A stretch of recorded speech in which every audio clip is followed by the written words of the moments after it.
How could they do this to me?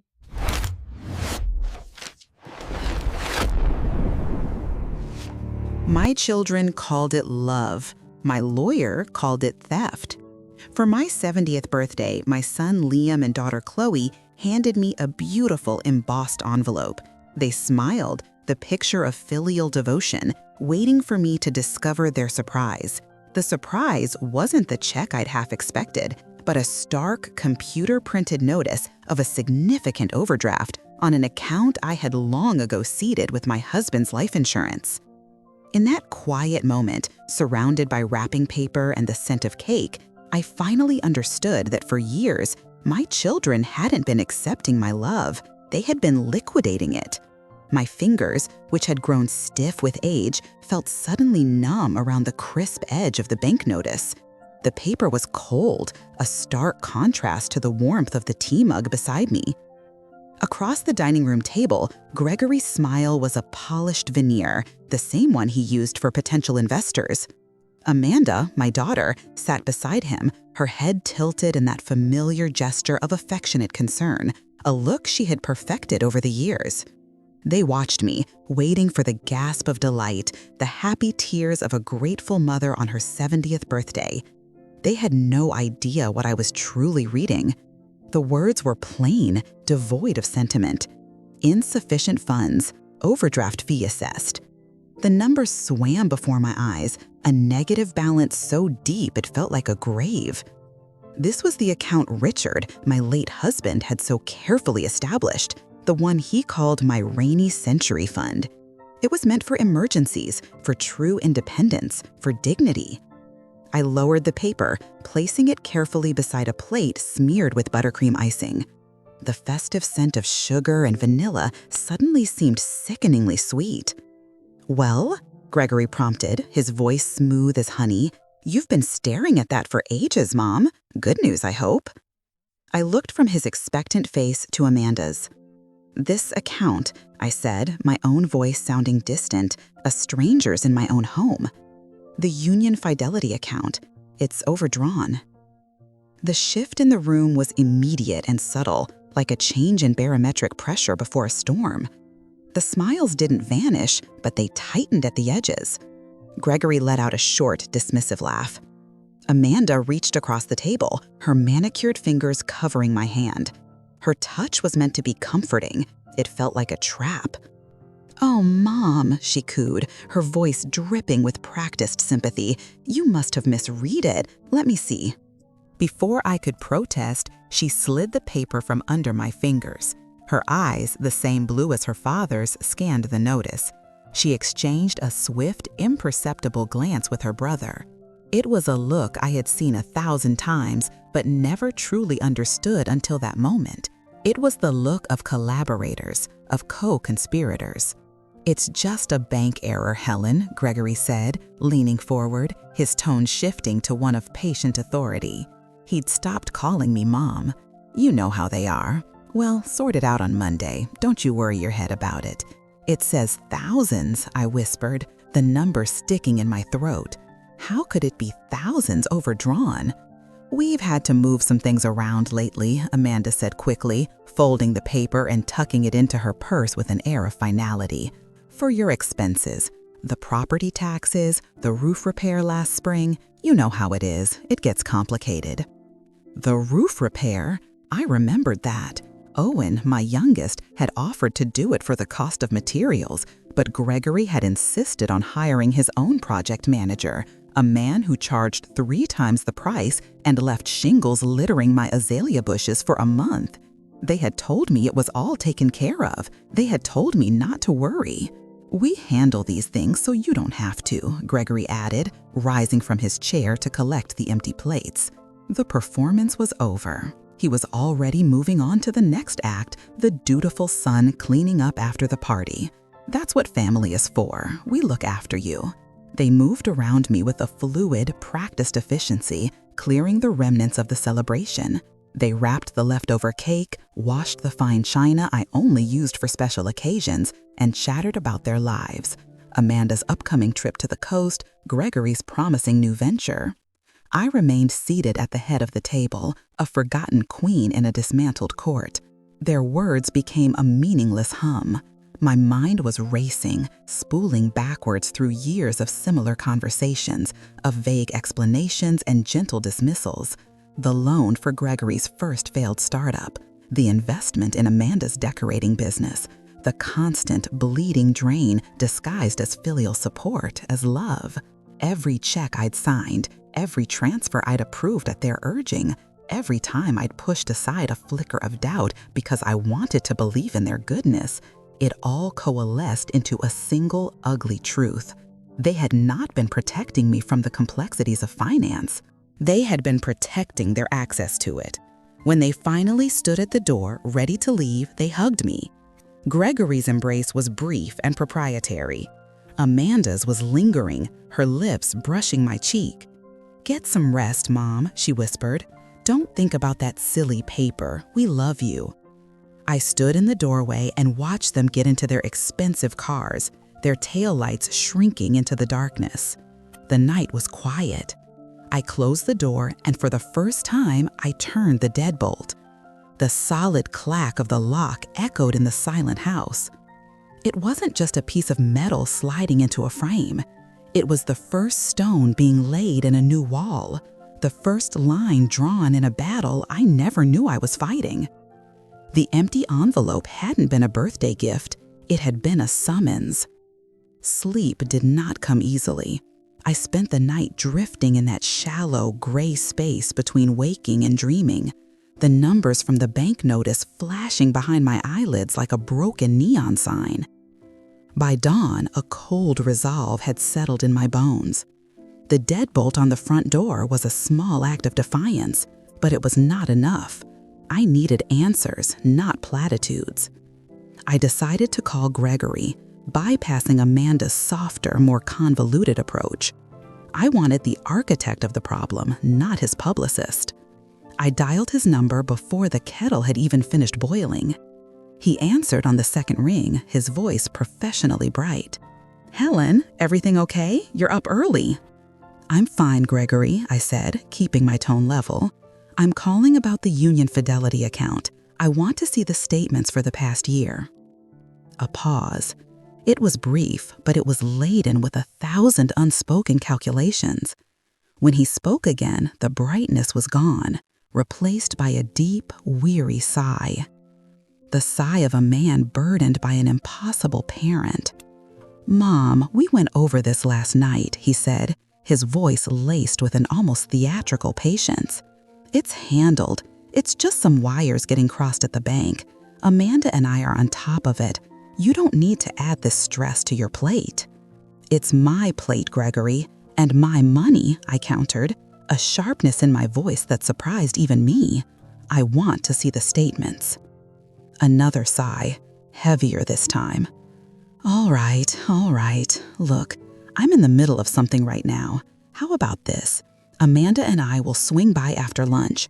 We'll bring everything and we can walk through it together, clear this whole thing up, okay?"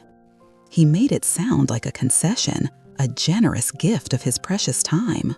I knew instinctively that it was a stalling tactic. He needed to confer with his sister to align their stories.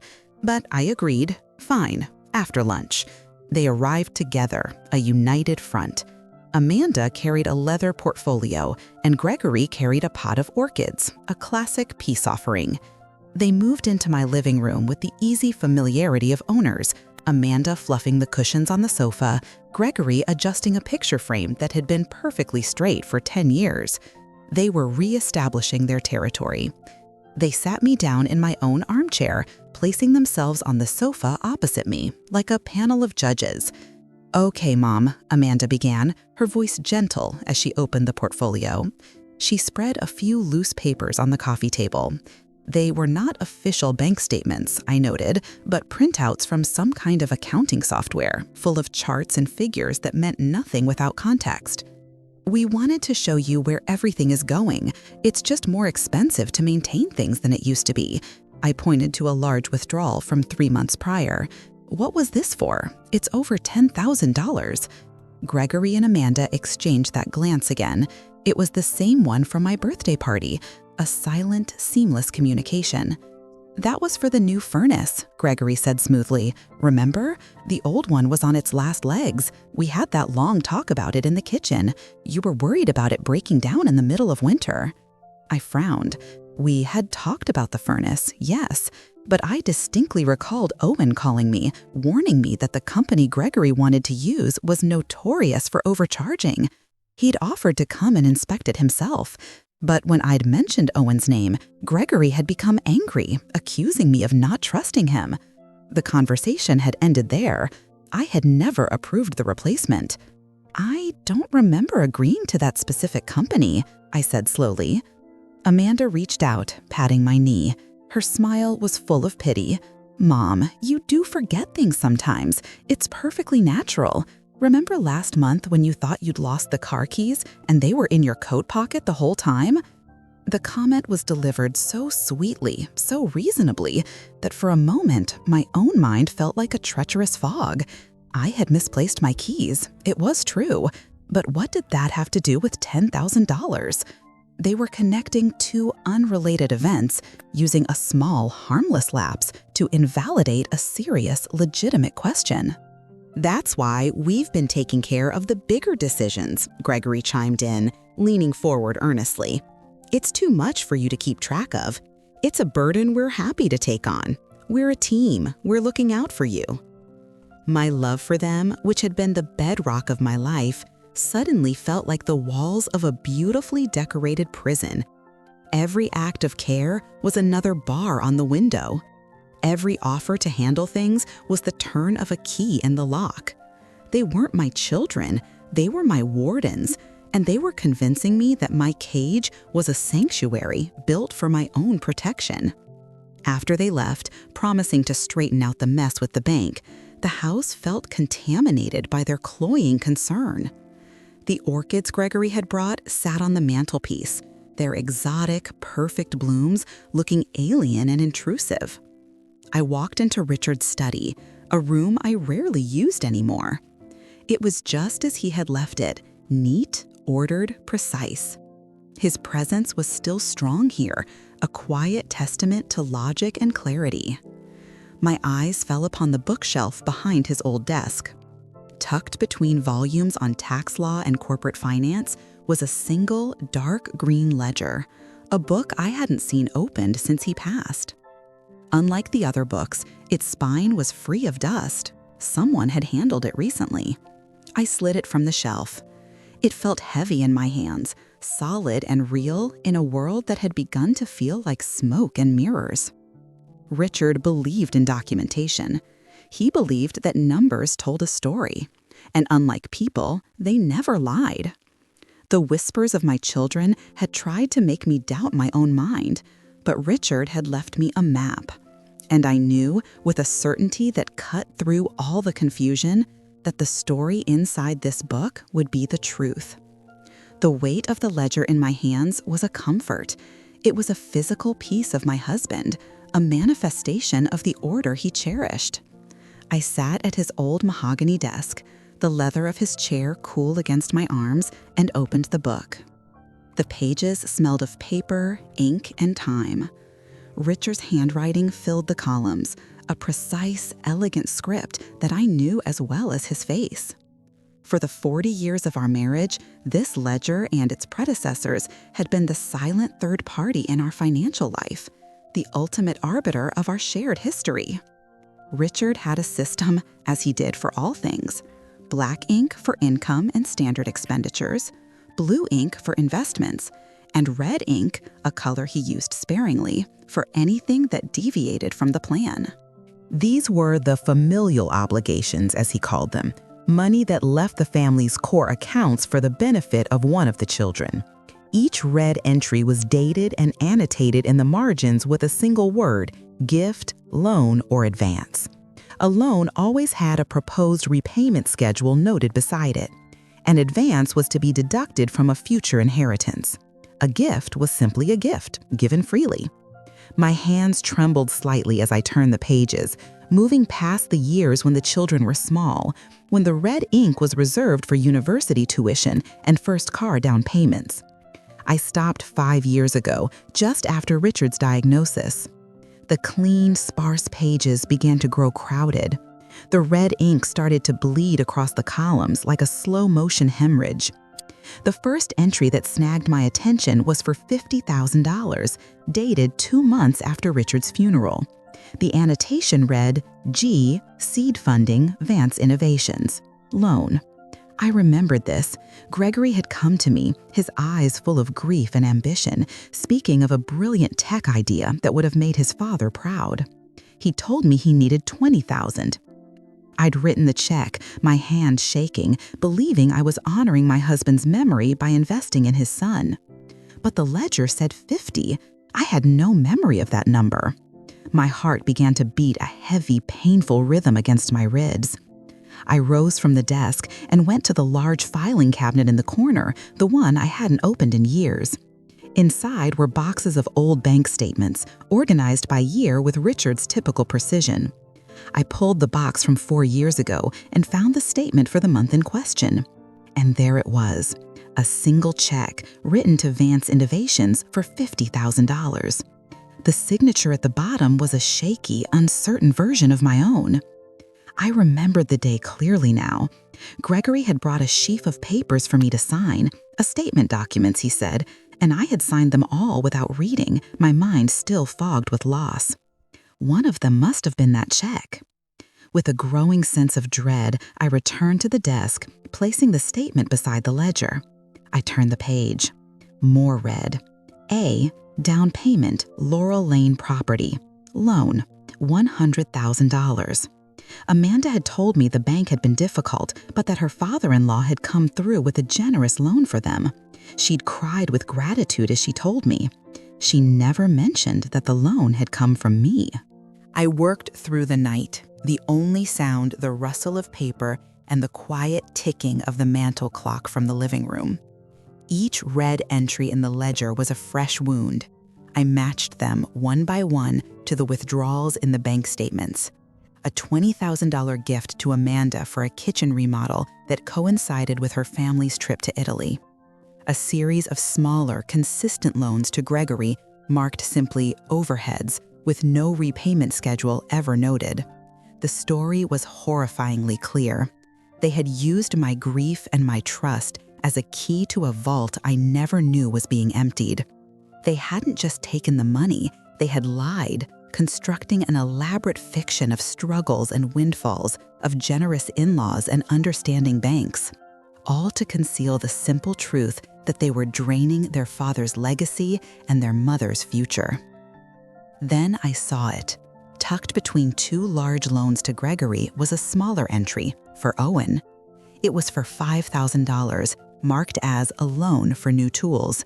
But beside it, in Richard's firmest script, was a second note, dated 6 months later, repaid in full. Labor credit, roof repairs, deck rebuild.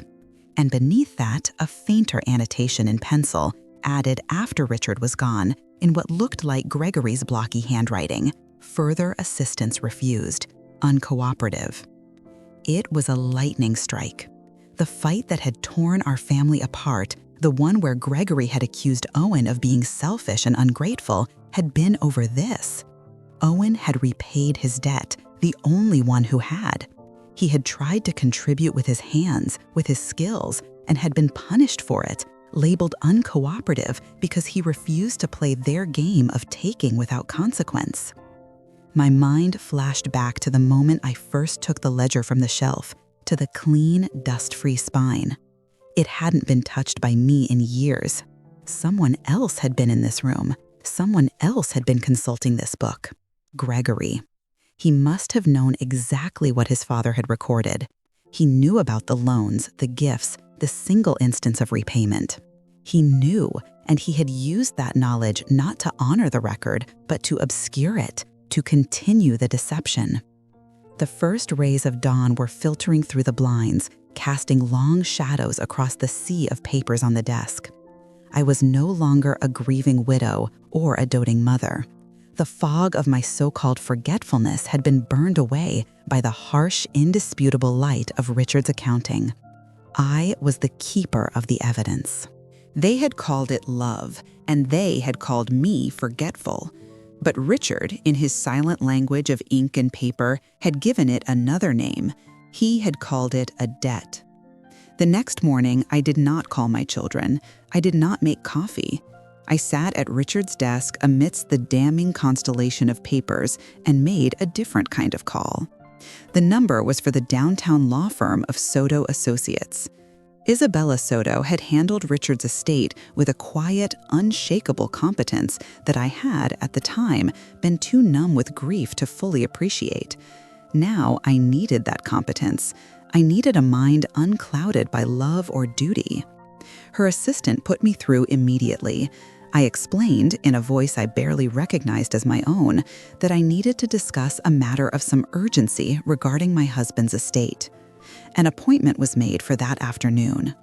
I spent the intervening hours assembling a folder. I made copies of the key pages from Richard's ledger, the corresponding bank statements, and the overdraft notice that had started it all. Each piece of paper I touched felt like a shard of glass from a shattered mirror, each one reflecting a distorted piece of my life. When I left the house, I locked the deadbolt behind me. The gesture no longer a mere reaction, but a conscious decision. Isabella Soto's office was on the 12th floor of a steel and glass building that reflected the sky. Inside, the world was hushed tones of gray and navy blue, smelling faintly of leather and lemon polish. It was a place of quiet, expensive order, a universe away from the messy emotions of my own home. Mrs. Soto was exactly as I remembered her, a woman in her late 50s with sharp, intelligent eyes and hair pulled back in a severe chignon. There was no warmth in her greeting, only a professional courtesy that was, in its own way, a profound relief. She did not ask how I was coping or offer condolences for a loss that was now 5 years in the past. She gestured to the chair opposite her desk and said, "Mrs. Vance, what can I do for you?" I had expected to cry. I had rehearsed a speech full of betrayal and heartbreak. But sitting there, in that sterile, quiet room, the emotion fell away, leaving only the cold, hard facts. I opened the folder and laid the first document on the vast, uncluttered expanse of her desk. "This arrived on my 70th birthday," I began, pushing the overdraft notice toward her. "My children, Gregory and Amanda, presented it to me. They called the bank's action an error." She picked it up, her eyes scanning it quickly. She said nothing. I continued, laying out the ledger pages next to the bank statements, matching dates, matching figures. I explained Richard's system of black, blue, and red ink. I pointed to the $50,000 check I didn't remember writing, the $100,000 down payment I was never told about.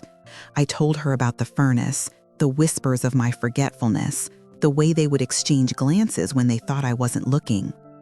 I spoke for nearly 20 minutes, my voice steady, the narrative unspooling not as a family tragedy, but as a report. Isabella listened without interruption. Her expression remained impassive, but her eyes, sharp and dark, missed nothing. She absorbed the information, her focus absolute. When I finished, a heavy silence filled the room. I had laid the wreckage of my family on her desk, and I waited for her judgment. I suppose I still expected some form of sympathy, a sad shake of the head, perhaps an observation on the tragic complexities of family. I received none of that. She steepled her fingers, her gaze fixed on the papers before her. "Mrs. Vance," she said, and her voice was not soft. It was like flint. "When your son brought you these estate papers to sign after your husband's death, was a lawyer present to represent your interests?" "No," I said, taken aback. "Gregory said it was all standard procedure." "And this Union Fidelity account," she continued, tapping the overdraft notice, "was it always a joint account with your children, or were their names added at a later date?" "They were added about 2 years ago. Gregory said it would be easier for them to manage my bills in case anything happened to me." Her expression hardened, a subtle tightening around her mouth. She looked at me then, a direct and unnerving gaze that held no pity, only a piercing clarity. "What your children have been doing, Mrs. Vance, is not helping. It is not managing things. It has a name, several in fact.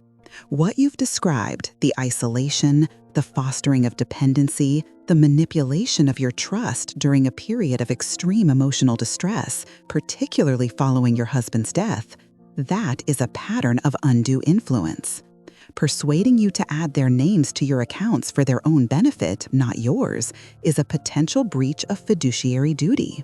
The systematic draining of your assets, disguised as care while simultaneously undermining your confidence in your own mental faculties, has one very clear legal term.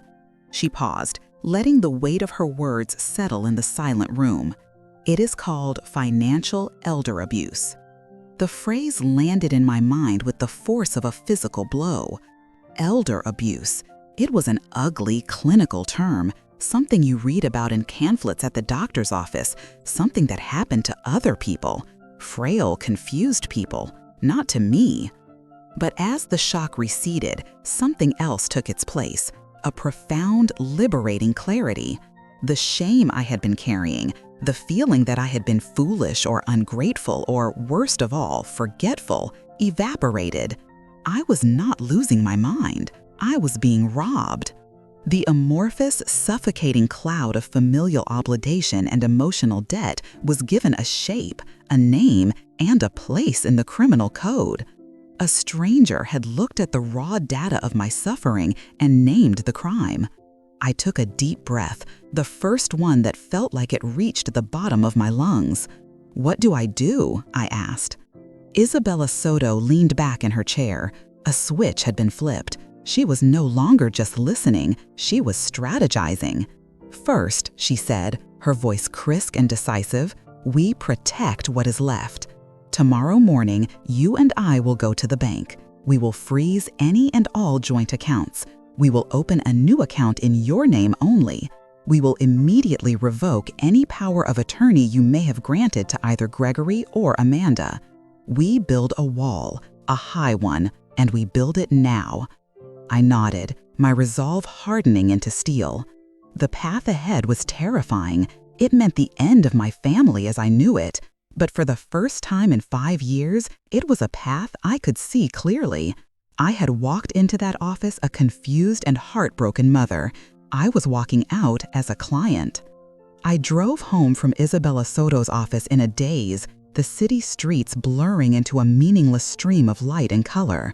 The phrases she had used, undue influence, fiduciary duty, financial elder abuse, were cold, legalistic terms. They felt like they belonged to a different world, a world of courtrooms and case files, not my sun-drenched living room filled with family photographs. They were a diagnosis for a disease I didn't know I had, and the words echoed in the car, clinical and sterile against the hum of the engine. Back inside my house, the silence was different. It was no longer the peaceful quiet of a solitary life, but an unnerving void, heavy with unspoken truths. I walked into the living room, and the sound I had ignored for years suddenly became deafening. The steady, rhythmic ticking of the mantel clock, the one Richard and I had bought on our 25th anniversary. Tick-tock. A relentless marking of squandered time. The sound reached into a deep, shuttered room in my memory and threw open the door. The lawyer's words had provided the key. Suddenly, I was no longer in my own living room. I was standing in the doorway of my father's small house a decade ago, the air thick with the scent of dust and old paper. We were packing his life into boxes, preparing him for the move to the assisted living facility. Gregory and Amanda were there, their youthful faces masks of solicitous concern, flitting around the room like helpful birds. And in the corner, dominating the small space, stood my father's grandfather clock. It was a magnificent piece of dark cherry wood with an ornate, hand-painted face and a brass pendulum that swung with a deep, resonant gravity. It had been his father's before him. It was the heart of his home, its chimes marking the hours of his life. My father, already frail and confused by the upheaval, sat in his armchair, his hands gripping the worn fabric. "It won't fit in the new place, Dad," Gregory said, his voice a perfect blend of practicality and sympathy. "The rooms there are efficient, there's simply no space." "It's a valuable antique, Grandpa," Amanda added, kneeling beside his chair and taking his hand. "It needs to be properly maintained. It would be a shame to see it just stuck in some storage unit gathering dust." "I want it with me," my father said, his voice thin but stubborn. "I like the sound of it." Gregory and Amanda exchanged their look, the glance. The one I now saw was not born of sibling telepathy, but of practiced strategy. "Of course you do," Amanda soothed, "but think of it this way. If it's with us, in our house, it's still in the family. We'll take such good care of it. Every time we hear it chime, we'll think of you. It'll be like a piece of you is with us always." "And from a practical standpoint," Gregory cut in smoothly, picking up the thread, "leaving it here is a liability. It's an asset. Moving it to our place is the most secure way to manage it for the family." It was the same pincer movement they used on me now. Amanda, the velvet glove of sentiment, appealing to love and legacy. Gregory, the iron fist of logic, speaking of assets and management. They wore my father down, their arguments circling him like vultures. I remember feeling a pang of sadness for him, but I also felt the gentle pressure of their united will. They turned to me, their expressions imploring, "Make him see reason." And I did. I became their unwitting accomplice. "They're right, Dad," I said, my voice joining their chorus. "They'll love it, and it will save. It's a lovely gesture for them to want it so badly." I had helped them. I had helped them pry his most treasured possession from his hands, framing the theft as a loving tribute. I can still see the look of defeat in my father's eyes as he finally relented with a weary nod. I can see the movers maneuvering the towering clock out the door, leaving a pale, ghostly rectangle on the faded wallpaper. The house fell silent then, its heartbeat gone. My father passed away 6 months later in a small, quiet room that was, as Gregory had promised, very efficient. The clock is in Amanda's grand foyer now, a showpiece for her guests. The memory faded, leaving me standing in my own living room, the ticking of my own small clock a pale imitation of that stolen thunder. My breath caught in my throat. This wasn't new. The exploitation of my grief was not their first venture. They had practiced on their grandfather. They had honed their script, perfected their roles, and learned how to use the language of love and concern to mask the cold mechanics of acquisition. Youthful entitlement? No. This was a dress rehearsal for the main event. My father, with his single prized possession, was the trial run. My husband's entire estate, my whole life, was the grand performance. The ghost of that grandfather clock had been haunting my family for years, and I had been too blind with love to see it. The realization about my father's clock had shaken something loose. It was one thing to be the sole victim of a long and patient con. It was another to understand I was merely the last in a line of succession.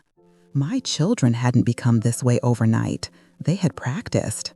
And if they had practiced on my father, who else had they targeted? The penciled-in annotation in Richard's ledger floated to the surface of my mind, stark and accusatory. Owen, uncooperative. For 10 years, that word, uncooperative, had been the official story. It was the neat, simple label Gregory and Amanda had affixed to their younger brother to explain his absence from our lives. Owen was difficult. Owen was ungrateful. Owen didn't understand how families were supposed to work.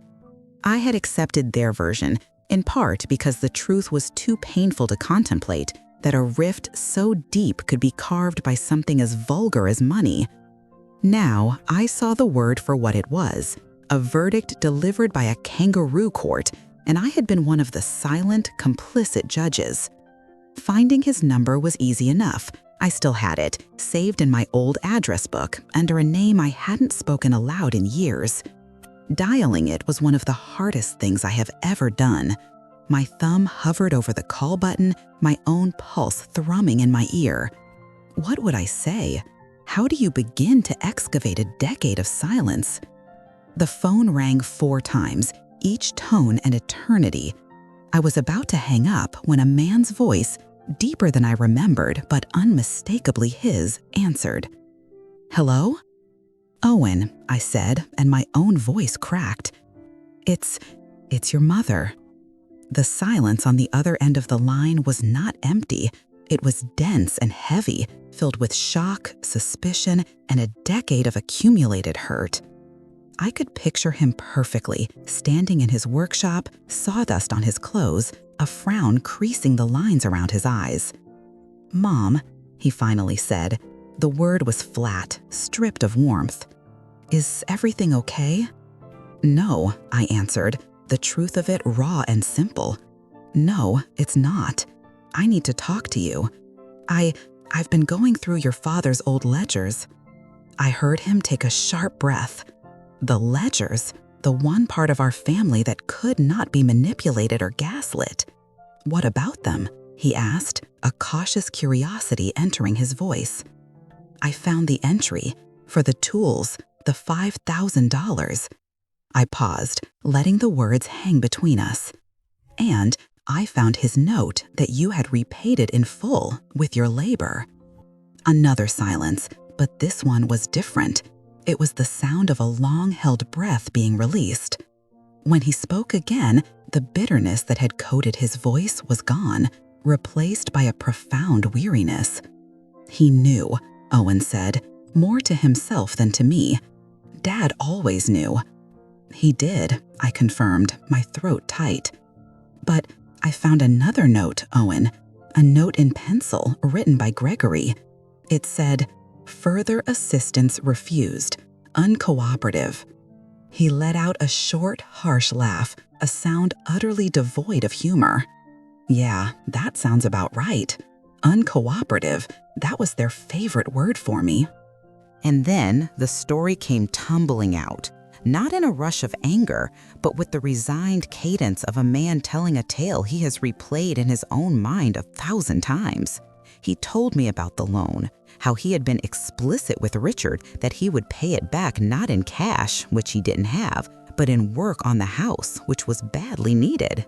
Richard, a man who respected tangible value, had agreed instantly. But after Richard passed, when Owen started the work on the roof, Gregory had intervened.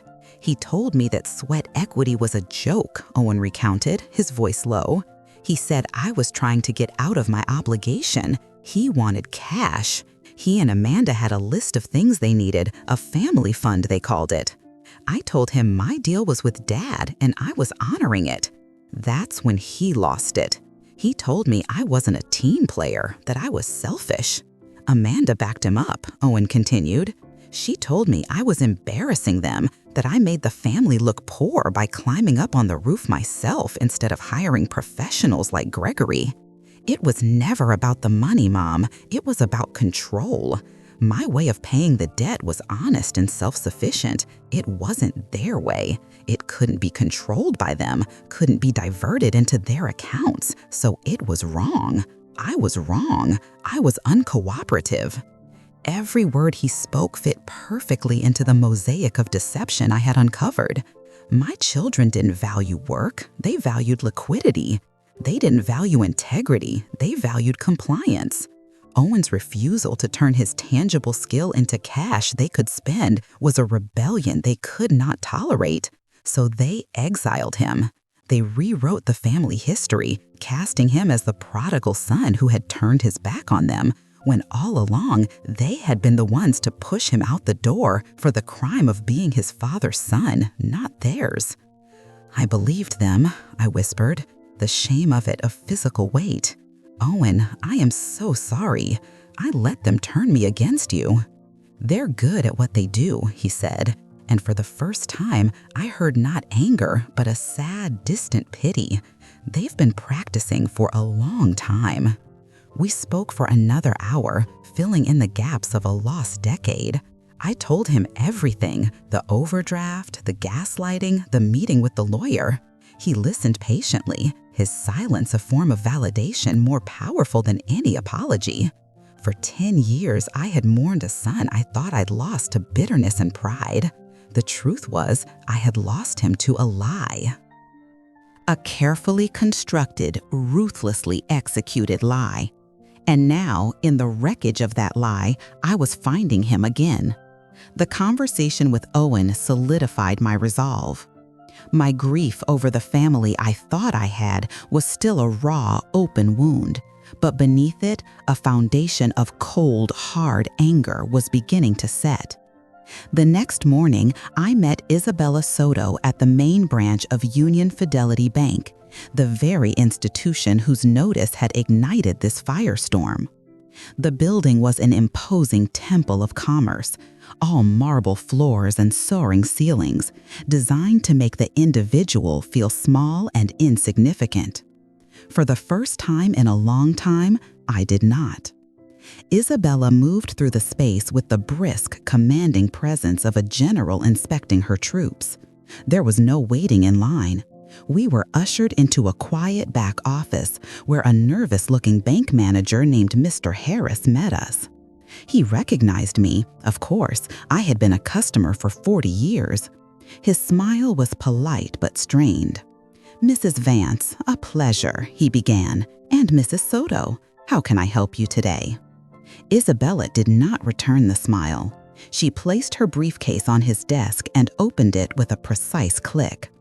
"My client, Mrs. Vance, wishes to make some immediate changes to her accounts," she stated, her tone leaving no room for negotiation. "Effective immediately, she is freezing account number 7852B, the joint account held with Gregory Vance and Amanda Sterling.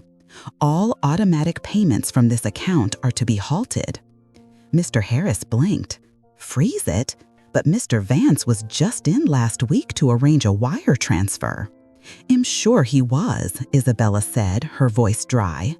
"My client is also closing all other accounts to which her children have access and transferring the remaining balances to a new account to be opened today in her name only. She will be the sole signatory." The manager stammered, shuffling papers on his desk. He glanced at me, his eyes searching for some sign of confusion or coercion. He saw none. He saw a woman sitting straight-backed in her chair, her hands folded calmly in her lap. He saw the client Isabella Soto had described. He cleared his throat. "Of course, we will need to see some forms of identification." The process took nearly an hour. There were forms to sign, documents to notarize, and a seemingly endless stream of polite but probing questions from Mr. Harris, who was clearly trying to cover the bank's liability. Through it all, Isabella was a shield. She answered the technical questions, clarified the legal points, and deflected any inquiry that strayed into the personal. I simply did as she instructed, my pen moving across the signature lines with a steady, determined hand. Each time I signed my name, Helen Vance, clear and firm, it felt less like an administrative task and more like an act of reclamation. I was signing myself back into existence. Our next stop was Isabella's office, where 2 more documents awaited me. The first was a revocation of power of attorney. I stared at the paper, remembering the day I had signed the original. Gregory had brought it to me, explaining it was a precautionary measure, a way for him to take care of things if I ever became unwell. The gesture had felt so loving at the time, so responsible. Now, the memory made my stomach churn.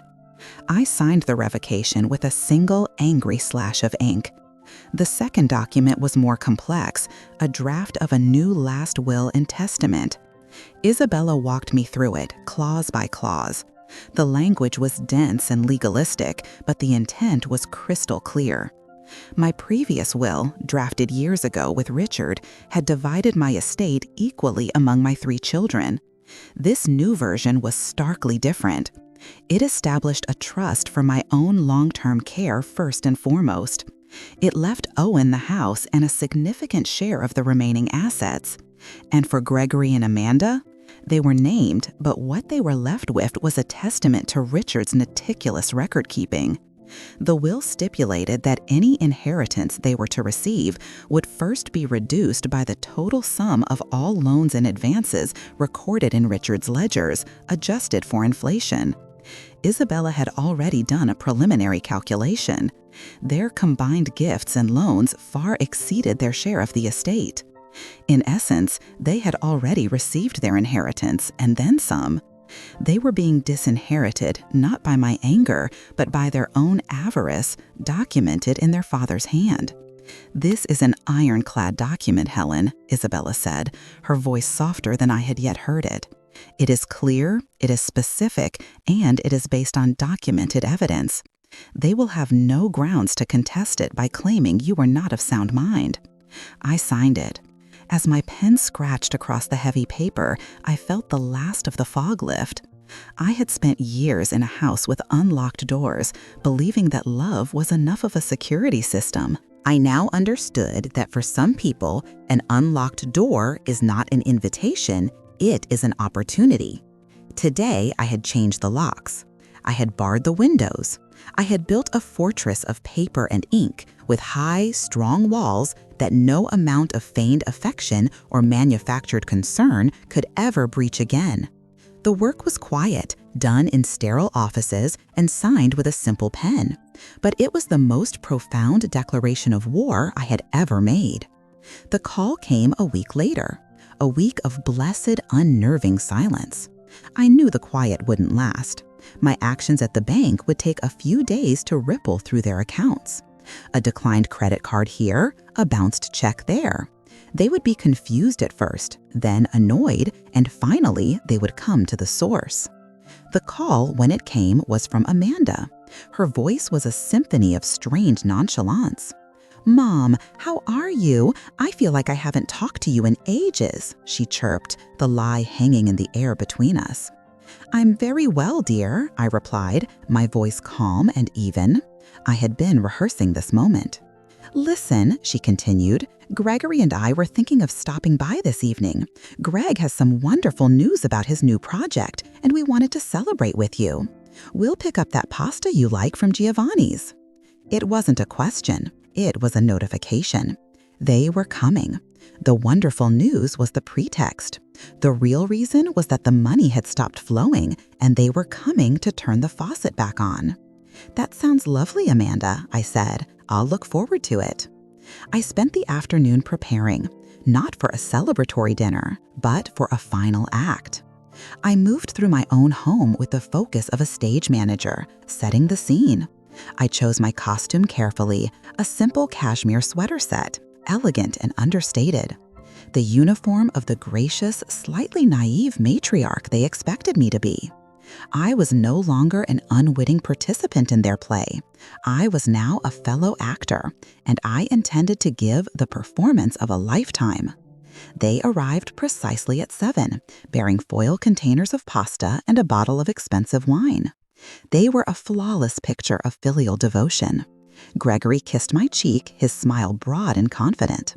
Amanda fussed over me, arranging the food on my dining table as if I were incapable of the task myself. They were laying the groundwork, re-establishing the familiar dynamic of the capable children and their cherished, dependent mother. Over dinner, Gregory unveiled his grand plan. He spoke with the breathless fervor of a true believer, using words like paradigm shift and disruptive technology. It was some kind of luxury app, a members-only service for the ultra-wealthy. The details were vague, but the ambition was colossal. He spoke of venture capital, of scaling, of an inevitable IPO that would make them all rich beyond their wildest dreams. It was a magnificent performance, and I found myself almost impressed by its audacity. "The thing is, Mom," he said, finally getting to the point as he refilled my wine glass, "we've hit a small snag with the final round of seed funding. The investors are all in, but they want to see more skin in the game from us. A commitment, collateral." Amanda picked up the cue seamlessly. "It's just a formality, really," she said, reaching across the table to touch my hand. "But it's holding everything up." I looked from her earnest, pleading face to Gregory's expectant one. The moment had arrived. This was their endgame. After years of siphoning thousands, they were now coming for the house itself, the last great asset, the home my husband had built, the foundation of my life. "What kind of collateral?" I asked, my voice a perfect imitation of gentle confusion. Gregory leaned forward, his eyes gleaming. "The house," he said, the words soft, almost reverent. "We just need to leverage the equity. The bank will give us a line of credit against the property. It's completely safe. The moment the funding comes through, we pay it right back. The house is never at risk. It's just a paper transaction to unlock the next phase." "It's a way for Dad's legacy to build our future," Amanda added, her voice thick with manufactured emotion. "He would have wanted this, to see us build something so incredible." They invoked their father's name as if it were a magic word, a final, irresistible piece of leverage. The sheer, breathtaking arrogance of it almost made me laugh. They were trying to sell me a fantasy, using the memory of the one man whose entire life had been a testament to financial prudence. I let the silence stretch, pretending to consider their proposal. I looked around the room, at the familiar walls, the photographs on the mantle, the life that Richard and I had built. I let a thoughtful, slightly worried expression settle on my face. This was my role, after all. The mother who wants to believe in her children's dreams, but who was also a little scared of the big, complicated world of finance. Finally, I sighed, a picture of maternal concession. "It sounds very exciting, Gregory, and so ambitious." I looked at them, my two beautiful, rapacious children. Of course I want to help. Family helps family. The relief that washed over their faces was palpable. Gregory sat back, a triumphant smile playing on his lips. Amanda's hand squeezed mine, a gesture of gratitude that felt like a brand. They thought they had won. They thought the final vault was about to be opened. "But a decision this big," I continued, my tone shifting to one of careful consideration. "I think we should discuss it properly, formally. Let's have a real family meeting, all of us. We can go over all the numbers. I've been looking at your father's old records myself lately. It seems like the responsible thing to do, to look at the whole financial picture before making such a big decision." I smiled at them, a warm, benevolent smile that did not reach my eyes. "How is Sunday for dinner? We can make it a proper occasion." They agreed immediately, confident and magnanimous in their victory. They saw a family meeting as a mere formality, a final coronation for their grand plan. They had no idea that I wasn't planning a celebration. I was planning an audit, and for the first time, all the ledgers would be open for everyone to see. Sunday arrived cloaked in a brilliant, unseasonable warmth. I spent the day cooking a roast, the familiar domestic ritual, a strange counterpoint to the cold, hard knot of anticipation in my stomach. The house filled with the comforting aromas of rosemary and garlic, a sensory deception. I was not preparing a feast. I was setting a trap. Gregory and Amanda arrived in high spirits, their mood as bright as the afternoon sun. They brought champagne, a bottle beaded with condensation. "To the future," Gregory said, raising his glass in a toast before he had even taken off his coat. "To Vance Innovations." "To family," Amanda added, her eyes shining as she looked at me. "To clarity," I replied, touching my glass to theirs. They didn't notice the subtle difference in my wording. They were too caught up in their imminent victory to pay attention to details. Dinner was a masterclass in duplicity. I played my role to perfection, the proud, slightly overwhelmed mother, listening with rapt attention as Gregory spun fantasies of corner offices, and Amanda planned the redecoration of my living room, a project she now felt could be properly funded. They spoke of the future as if it were a property they had already purchased. They talked about taking care of me, about setting me up in a smaller, more manageable condo once the business was stable, all under the guise of concern for my well-being. I let them talk. I refilled their glasses. I smiled and nodded, a serene and accommodating presence at the head of my own table. Each word they spoke was another shovel of dirt on the grave of the family I once thought I had. When the main course was finished, I stood to clear the plates. The air was thick with expectation. This was the moment they were waiting for, the part of the evening where I would bring out coffee and my signature, figuratively and literally. "Let me help you with that, Mom," Amanda said, starting to rise. "No, you stay right there," I said, my voice gentle but firm. "I'll be right back. There's just one more thing to bring to the table before we celebrate." I walked not to the kitchen for dessert, but to Richard's study. On his desk, my preparations were laid out, the heavy green ledger, and beside it, a stack of neat manila folders, each one labeled by year. I picked them up. They felt as heavy and solid as gravestones. When I returned to the dining room, the festive mood had faltered slightly. A flicker of confusion had entered their eyes. I was not carrying a cake or a coffee pot. I walked to the head of the table and, with a quiet, deliberate motion, placed the ledger in the center of the polished wood. It landed with a soft, definitive thud. Then I set the folders beside it. The champagne glasses and dessert forks suddenly looked frivolous, like party decorations left out after a funeral. Gregory stared at the ledger, a puzzled frown creasing his forehead. "What's this, Mom? A trip down memory lane?" He tried for a lighthearted tone, but it fell flat in the suddenly tense atmosphere. Amanda looked from the ledger to my face, a sliver of apprehension dawning in her expression. "Mom, is everything all right?" I resumed my seat. I folded my hands on the table before me.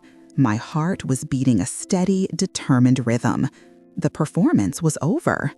"Everything is about to be," I said, my voice clear and even, stripped of all warmth and all pretense. "You came here tonight to discuss the future, your future. You want to use this house, your father's house, as collateral for a business venture." "It's a sure thing, Mom," Gregory began, launching back into his sales pitch. I raised a hand, a small gesture that silenced him instantly. The shift in power was immediate and absolute. "Before we speak another word about the future," I said, looking directly into his eyes, then into Amanda's, "we are going to conduct an audit of the past. Your father, as you know, was a meticulous man. He kept very detailed records." I opened the ledger to a page bookmarked with a red ribbon. I slid it across the table toward them. The column of red ink was a stark, accusing gash on the neat, ordered page. "We're going to start here." The polished charm that Gregory and Amanda wore like a second skin began to flake away under the harsh, unwavering light of the desk lamp I had positioned over the dining table. The room was no longer a cozy family space. It was an interrogation chamber, and Richard's ledger was the primary piece of evidence.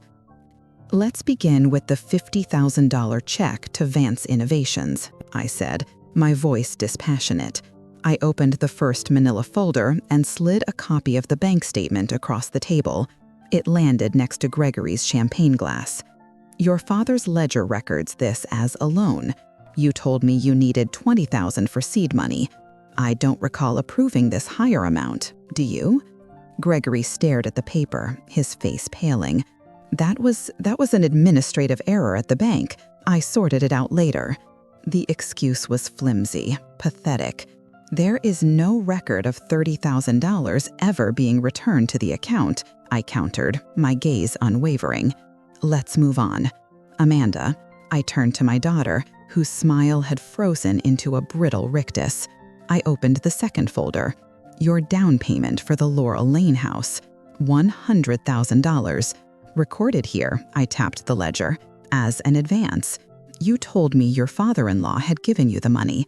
A very generous gift, as I recall." Amanda's hand flew to her pearls, a nervous, fluttering gesture. He did. He helped us secure the financing. This is just paperwork, Mom. You're getting confused by all these numbers. There it was again, the insinuation, the whisper of my own incompetence. But the spell was broken. The words had lost their power. The only thing I am confused about, Amanda, is why your father-in-law's generosity would manifest as a $100,000 withdrawal from my account. I let the question hang in the air, unanswered, because it was unanswerable. I continued, my voice a calm, relentless metronome of facts. I went page by page, year by year.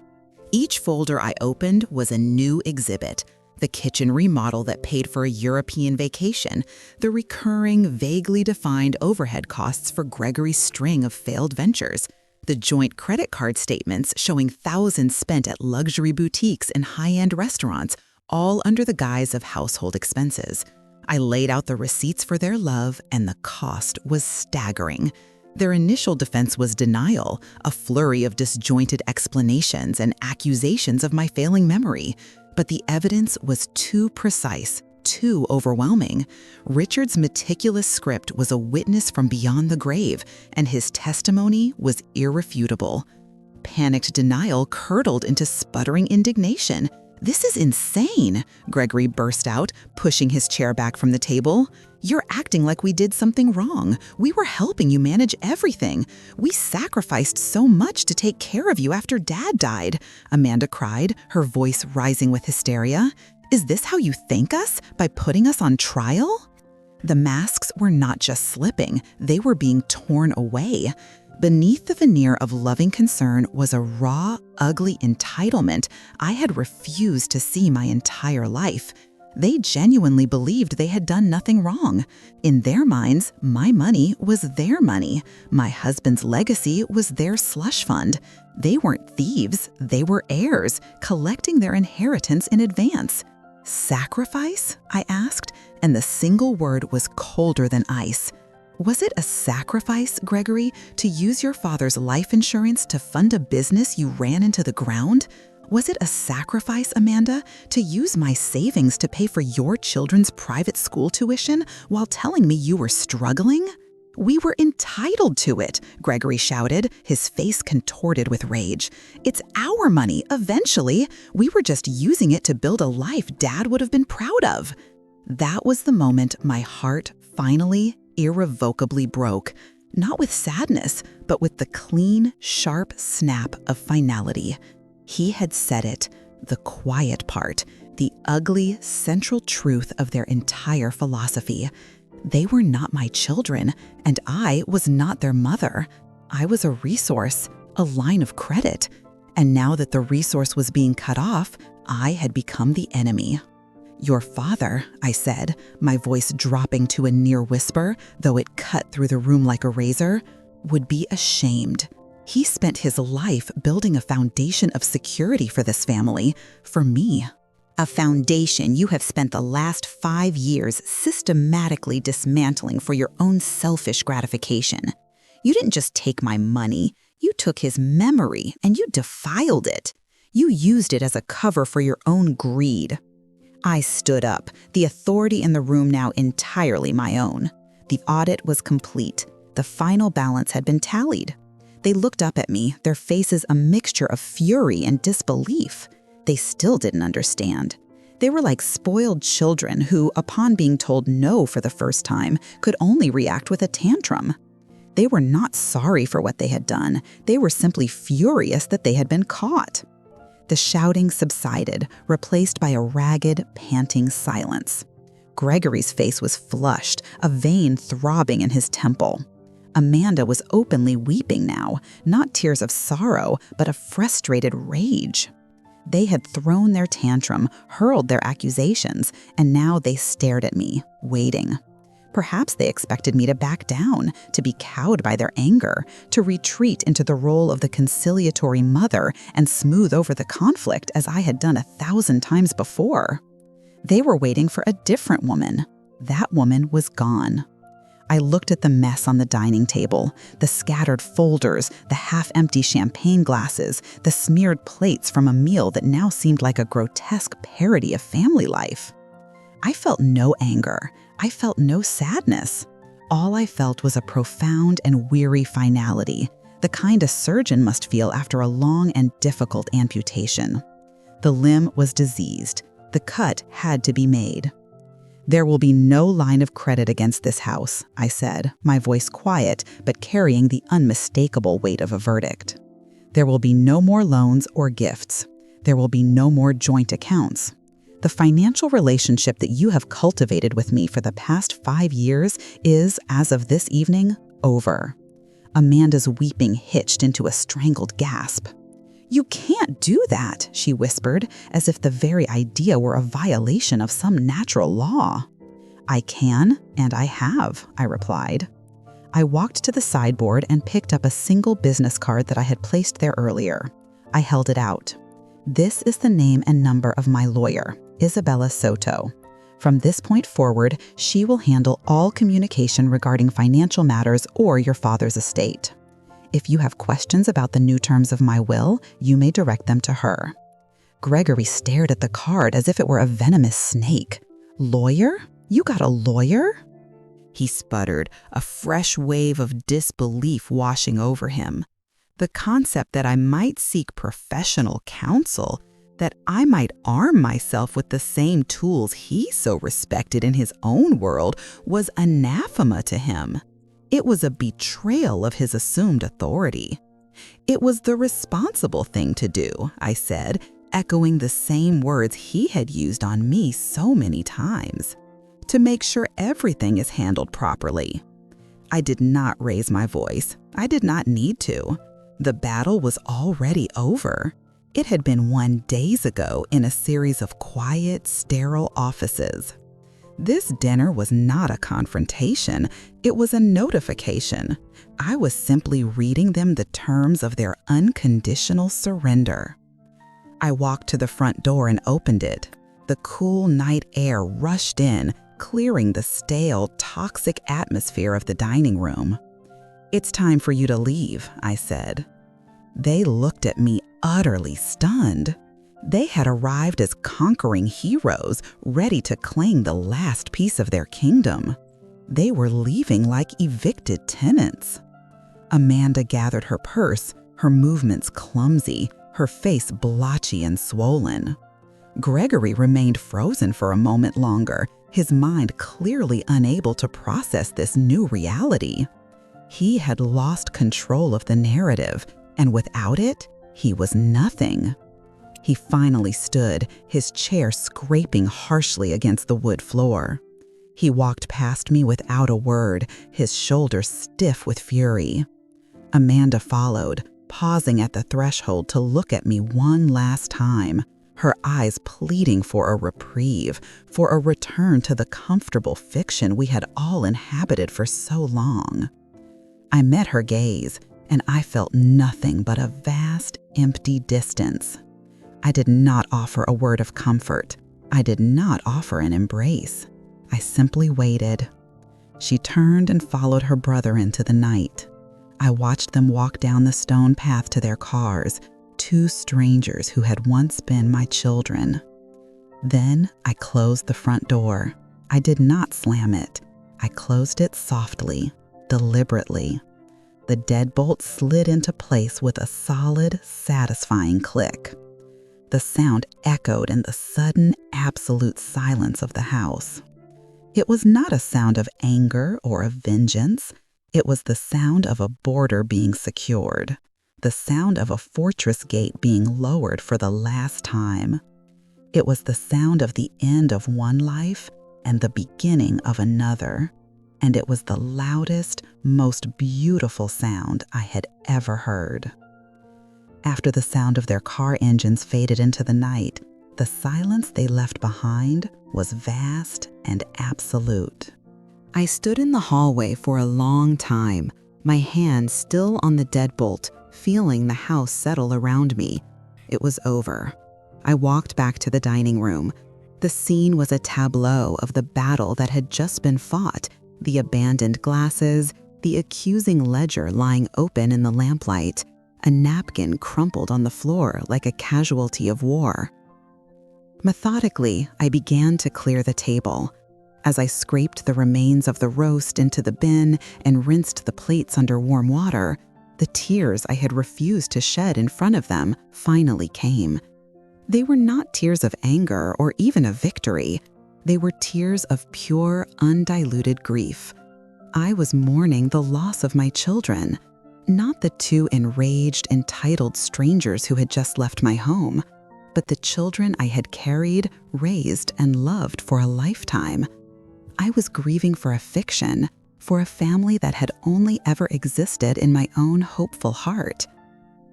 But when I woke the next morning, the grief had receded, leaving something unexpected in its wake: peace. The house was quiet, but it was a different kind of quiet. It wasn't the lonely silence of an old woman waiting for the phone to ring. It was the calm, clean silence of a space that has been cleared of clutter. There were no phantom expectations hanging in the air, no background hum of anxiety about the next request, the next manufactured crisis. I made coffee and sat by the window overlooking the garden Richard had planted. For the first time in years, the only future I had to consider was my own. The thought was not frightening, it was liberating. A few days later, Owen called. "Just checking in," he said, his voice hesitant at first, then warming when he heard I was all right. There was no "I told you so," no trace of vindication. We talked for an hour about simple things: the book I was reading, a difficult joinery project he was working on, the finches at the bird feeder outside my window. Before we hung up, he asked if he could come by on the weekend to help with some things around the house. "That loose gutter has been bugging me for years," he said with a laugh. He came that Saturday, not with champagne and grand pronouncements, but with a toolbox and 2 coffees from a local cafe. He spent the morning on a ladder, patiently fixing the gutter that Gregory's expensive contractor had twice failed to secure. I watched him from the kitchen window, his movements efficient and sure. He was a man who knew how to build things, how to make them strong and true. He was so much like his father. Later, we sat in the study. I showed him the ledger, not as a weapon, but as a piece of history. We looked past the angry red ink and focused on the black and blue, the careful accounting of a shared life, the prudent investments, the meticulous planning that had been an expression of Richard's love. We weren't talking about money. We were talking about my husband, his father. We were honoring his memory, not by counting his assets, but by appreciating his character. Owen pointed to the entry about the deck he had helped Richard build, the labor credit noted in his father's hand. "He always paid his debts," Owen said softly, "and he always valued an honest day's work." In that quiet moment, I understood. For years, I had thought my inheritance was the money Richard left behind, a resource to be protected and distributed. I was wrong. The money was just money. My true inheritance was the lesson embedded in his life and his ledgers, the value of integrity, the importance of clarity, and the quiet strength required to protect what you have built. Gregory and Amanda had called my support love, but my lawyer had called their actions theft. Both were wrong. It was simply a transaction, and the debt had finally been called in. My new inheritance is this quiet. It is the freedom to sit in my own home and feel at peace. It is the rekindled relationship with a son who shares his father's values, not just his name. The money I managed to save is not my prize. It is merely the means by which I will live out the rest of my days on my own terms. The real treasure, the thing of infinite value I reclaimed from the wreckage, was my own dignity. And that is something on which you can never put a price. Helen's journey is a powerful reminder that true strength isn't just about quiet endurance, but about the courage to finally say no more. It shows that the most valuable thing we can protect isn't our wealth, but our peace of mind and self-respect. Her story teaches us that sometimes The most difficult goodbyes are the ones that lead us back to ourselves. If you are moved by this journey of resilience, please consider liking and subscribing to Sylora Stories so we can continue sharing these important narratives. We'd love to hear your thoughts in the comments. When Helen chose to confront her children with the ledgers, was that an act of justice or the final, painful act of a grieving mother? Thank you for being with us, and we look forward to seeing you in the next story. Join us next time as we hear from a woman who discovered her husband's secret will left everything to the son she never knew he had.